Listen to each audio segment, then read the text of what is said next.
नमस्कार साथियों, मैं दीपक कुमार आज फिर आपके सामने आया हूँ एक नए विचार, नई बातों और नए अनुभव के साथ जो मैं आपसे शेयर करना चाहता हूँ। तो साथियों, आज मैं जो बात आपसे करने जा रहा हूँ, जो अपना अनुभव आपको बताने जा रहा हूँ, वो ऐसा है कि हम किस तरह से अपने कर्मों के द्वारा अपनी किस्मत का लिखा हुआ भी बदल सकते हैं।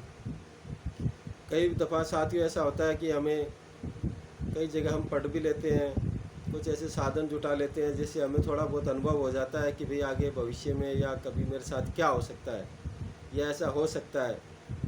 उसको पढ़कर हम विचलित हो जाते हैं, घबरा जाते हैं कि भाई ऐसा होगा। कई बार तो बच्चा जन्म बाद में लेता है और उसके साधन पहले आ जाते हैं कि इसके साथ आगे क्या क्या होने वाला है। उसको पढ़कर भी हम घबरा जाते हैं। तो साथियों, आज की जो बात है मेरी इसी के ऊपर है कि हमें घबराना नहीं चाहिए। अगर हमारे कर्म अच्छे होंगे तो हम अपनी किस्मत में लिखा हुआ भी बदल सकते हैं। हमारे साथ कभी बुरा नहीं होगा। अगर हमारे कर्म अच्छे हुए तो हमारे साथ हमेशा अच्छा ही होगा। इसी के ऊपर मैं आपको एक बात बताना चाहता हूँ कि एक बार क्या होता है कि एक ग्वाला होता है, वो रोज़ जंगल में अपनी गायों के चराने के लिए जाता है। तो उसकी माँ क्या है कि उसको एक रोटी बना के देती है, क्योंकि हालात कमज़ोर होते हैं उनके, गरीब होते हैं, तो एक ही रोटी बनाने की उनकी होती है। तो वो क्या करती है, उसकी माँ एक मोटी सी रोटी बना के उसको दे देती है। वो रोज़ अपनी गायों को चराने जंगल में जाता है और ये अपनी रोटी खा के शाम को वापस आ जाता है। एक रोज़ ऐसे ही वो अपनी गायों को चराता रहता है। जैसे ही वो खाना खाने के लिए बैठा तो एक राहगीर आ जाता है उसके पास। एक व्यक्ति आ जाता है और कहता है कि भैया मेरे को भी आप थोड़ा सा भोजन खिला लो अपने साथ। गडरिया दिल का अच्छा होता है, अच्छे स्वभाव का होता है, तो बोलता है कोई दिक्कत नहीं, एक रोटी आधी आधी करके हम खा लेते हैं, दोनों खा लेते हैं। दूसरे दिन जब वो फिर खाना खाने बैठता है तो दो राहगीर आ जाते हैं, एक तो कल वाला और एक दूसरा उसका साथी आ जाता है। बोलता है भैया हमें भी आपके साथ खाना खिला लो। बोले कोई दिक्कत नहीं, एक रोटी है, तीन हिस्से करके खा लेंगे। ऐसे करके वो तीनों खा लेते हैं। अगले दिन फिर वो जैसे ही खाना खाने बैठता है, तीन राहगीर आ जाते हैं।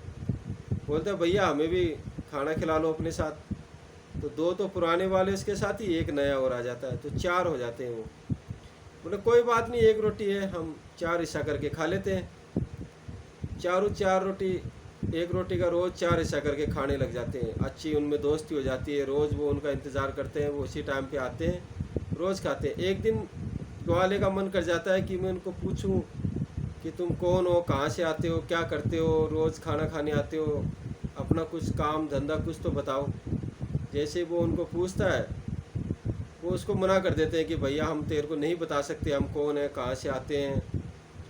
परंतु परंतु क्या होता है कि एक को थोड़ी दया आ जाती है। वो कहता है यार इतने दिन से हमने इसके साथ खाना खाया, बिना किसी सोच विचार किसी ने हमें अपने हिस्से का खाना खिलाया, तो हम इसको बता देते हैं। तो वो बताते हैं कि हम यमदूत हैं, रोज़ हम पृथ्वी पे किसी को लेने के लिए आते हैं। हमें भूख लग रही थी, तू मिल गया, तूने खाना खिलाया, तो तेरे साथ बैठने लग गए, तेरे साथ बातचीत करने में आनंद आने लग गया।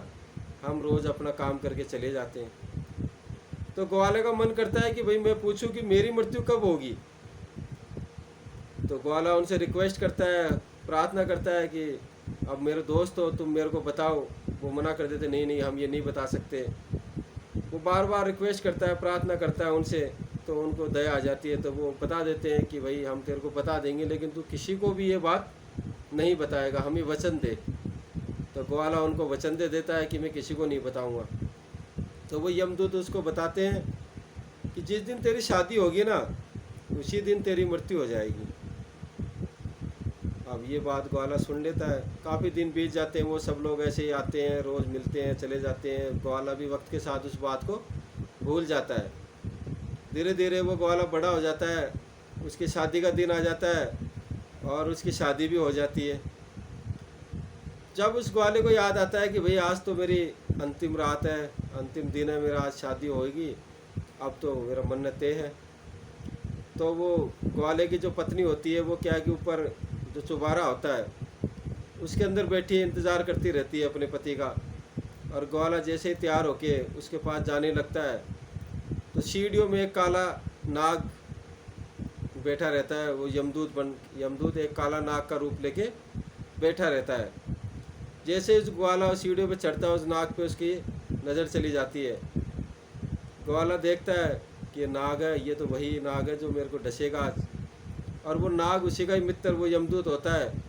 दोनों की नज़रें आपस में मिलती है तो उस नाग की आंखों से आंसू बहने शुरू हो जाते हैं कि आज मैं अपने उस मित्र को डसने जा रहा हूँ, उसको मारने जा रहा हूँ जिसने मेरे को इतने दिन तक भोजन दिया, निस्वार्थ मेरी भाव से सेवा की है।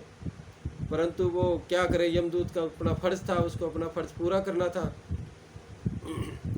तो वो ग्वाला उस यमदूत के साथ बातचीत करता है वहाँ, और वो सारी सारी बातचीत ऊपर बैठी हुई उसकी पत्नी सुनती रहती है। ग्वाला उसको कहता है, नाग को, अपने यमदूत दोस्त को, कि यार मेरे को एक बार मेरी पत्नी ऊपर इंतज़ार कर रही है, मेरे को उससे एक बार मिल के आ जाने दे, उसको मैं सारी सिचुएशन समझा दूँ, सारी बात उसको बता दूँ कि भाई क्या चल रहा है, क्या होगा और क्या होने वाला है। उसके बाद मैं आऊँगा और तू आराम से मेरे को अपने साथ ले चलना, मुझे कोई आपत्ति नहीं है, क्योंकि मुझे पता है इस बात का कि आज मेरे अंतिम दिन है। ये सारी बातचीत जो होती रहती है वो उसकी पत्नी ऊपर बैठी बैठी सुनती रहती है। दूसरी तरफ गली से उसकी पत्नी को एक और आवाज़ सुनाई देती है। कोई प्रेग्नेंट गरीब लेडी उस गली में से जाती रहती है, रोती बिलखती हुई कि मुझे बहुत भूख लग रही है, कोई कुछ खाने के लिए दे दो, मेरे पेट के अंदर जो बच्चा है वो भूख से तड़प रहा है, कोई मेरी मदद कर दो, मुझे बहुत भूख लग रही है। ये बात उसकी पत्नी को सुनाई देती है।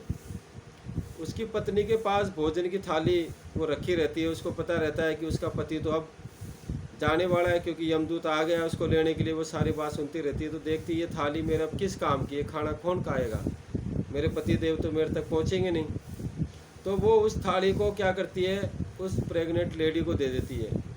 उस जो वो लेडीज़, वो औरत जो जाती रहती है प्रेग्नेंट, उसको वो थाली दे देती है। जैसे ही वो प्रेग्नेंट लेडी, वो औरत उस थाली में से भोजन खाती है, उसके मुंह से दुआएं निकलती है उस औरत के लिए जिसने उसको खाना दिया था, उस ग्वाले की औरत के लिए, कि तेरा अमर सुहाग रहे, तू सदा सुहागन रहे, तेरे पड़ पोते हों।